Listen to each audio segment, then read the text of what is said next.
Hi guys! Welcome back to my channel.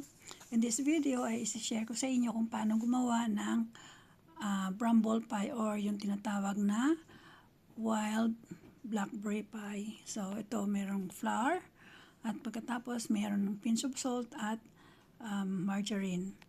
I-whisk lang ito sandali gamit ng blender at pagkatapos ay lagyan ng isang itlog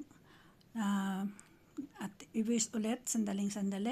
At after that ay alisin natin sa blender, kumuha ng cling film at ilagay ito sa cling film, iporma siya ng ball at ilagay sa bowl, then ilagay sa fridge for 30 minutes. And after 30 minutes, ayan, nahatiin siya sa gitna. Hatiin yung dough, hatiin siya.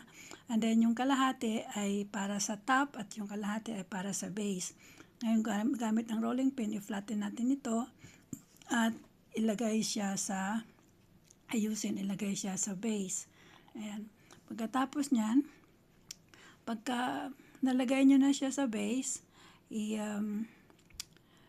i-arrange mabuti at pagkatapos ay ibalik sa fridge for another 30 minutes para medyo mag-harden.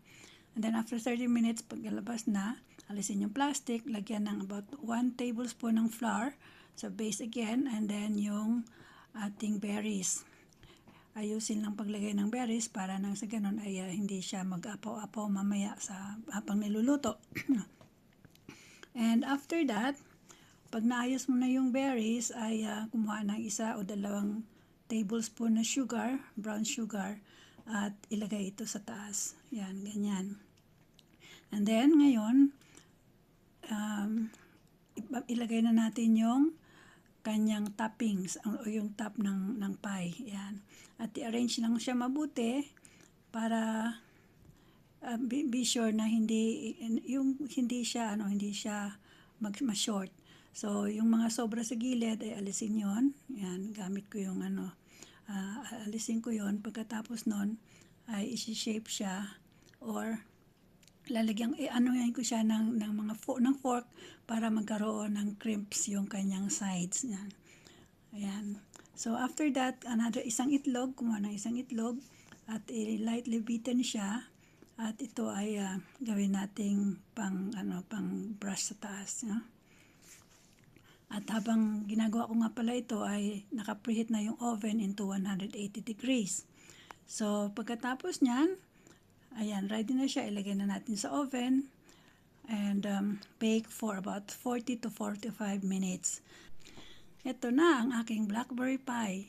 Masarap ito lagyan ng custard or vanilla ice cream. Okay guys, thank you very much for watching, and for those na hindi pa nakasubscribe, please subscribe and hit the notification bell para ma-notify kayo sa mga susunod kong update, and paki-share na rin, paki-like and share. Thank you for watching. Bye!